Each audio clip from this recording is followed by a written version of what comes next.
है, मैं बोलूँ ना विश्वास सब करना चाहिए, लेकिन ऐसा विश्वास नहीं चाहता मैं कि जब तू अपना विश्वास खो बैठा तो कहाँ रहा तेरा विश्वास। अरे विश्वास कर तो सही बारी। अरे क्या होगा भाई, क्या होगा, कुछ नहीं होगा। तुम एक बारी कंट्रोल परमेश्वर पे तगड़ा वाला विश्वास करके देखो तो सही बारी, कुछ नहीं होगा। हालेलुया। और आकाश के पक्षियों को देखो, वे ना बोते हैं, ना काटते, ना खत्तों में बटोरते हैं, फिर भी तुम्हारा स्वर्गीय पिता को खिलाता है।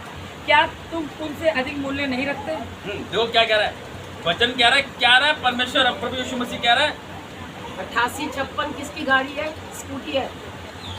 किसकी 88-56? क्या तुम उनसे अधिक मूल्य नहीं रखते? देखो परमेश्वर का वचन कह रहा है, क्या रहा है कि क्या तुम उससे अधिक मूल्य नहीं रखते परमेश्वर की नजरों में। अरे परमेश्वर ने जब हमें बनाया है ना तो और चीजों से बहुत सुंदर बनाया है हमको। हम उसकी संतान है, ये तुम मानते ही नहीं। तुम जिस दिन इस चीज को स्मरण करोगे कि वाकई में हम परमेश्वर के संतान है, तो भाई यही बात ध्यान रखना जो उसने क्या वचन में लिखा है ना कि हम क्या खाएंगे और क्या पीएंगे और ना अपने शरीर के लिए क्या पहनेंगे, क्या प्राण भोजन से और शरीर वस्त्र से बढ़कर नहीं। ये सब चीजें भूल जाओगे उस दिन आप, फिर जब परमेश्वर के हाथों में अपने आप को सौंपोगे। हालेलुया। और तुम में कौन है जो चिंता करके अपनी आयु एक घड़ी भी बढ़ा सकता है? हाँ, क्या तुम उनसे अधिक मूल्य नहीं रखते? तुम में कौन है जो चिंता करके अपनी आयु में एक घड़ी भी बढ़ा सकता है? और वस्त्र के लिए क्यों चिंता करते हो? जंगली शोषणों पर ध्यान करो कि वे कैसे बढ़ते हैं। वे ना तो परिश्रम करते हैं ना काटते हैं, तो भी मैं तुमसे कहता हूँ कि सुलेमान भी अपने सारे वैभव में उनमें से किसी के 27 पढ़ेंगे। यहाँ पे लिखा है तुम में कौन है जो चिंता करके अपनी आयु को क्या कर सकता है, एक घड़ी भी बढ़ा सकता है।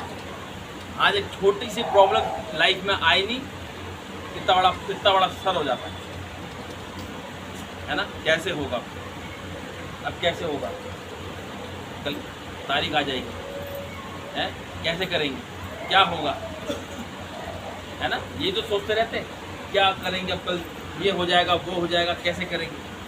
साफ कह रहा प्रभु यीशु मसीह इस वचन में कि तुम में कौन है जो चिंता करके अपनी आयु में एक घड़ी भी बढ़ा सकता है, चिंता करके।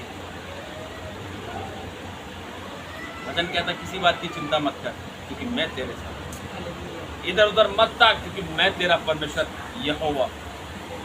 आज हम वचन को सिर्फ सुन रहे हैं और पढ़ रहे हैं, समझ लीजिए। जो वचन को समझेगा पढ़ेगा वही व्यक्ति आशीष को पाएगा। और वस्त्र के लिए क्यों चिंता करते हो? और वस्त्र के लिए तुम क्यों चिंता करते हो? देखो मैं पहले बहुत चिंता करता था, बहुत चिंता करता था मैं क्या पहन के जाऊँगा, ये करूँगा। पहले यहाँ खड़े होने से पहले जब यहाँ पे खड़ा होना स्टार्ट किया तब भी सोचता, मैंने कहा वहाँ पे ड्रेस अच्छी होनी चाहिए, ये होना चाहिए, वो होना चाहिए। कहाँ से करूँगा मैं, कैसे करूँगा मैं, कहाँ से लाऊँगा। लेकिन जब परमेश्वर ने मुझे खड़ा किया है, और इतने सारे ड्रेसेस रखी हैं, सारी वो भी गिफ्टेड है। वो हालेलुया, हालेलुया है, सारी क्या है, वो गिफ्टेड है। तो देने वाला कौन है? तो मैं क्यों चिंता करूं, मैं क्यों चिंता करूं? जब वो मुझे दे सकता ना तो वो आपको भी जरूर दे सकता है। पता नहीं किसके मन को ऐसा खोलेगा परमेश्वर, झरों के खोल देगा आशीषों के। देने वाला परमेश्वर है, बस अपनी समझ का सारा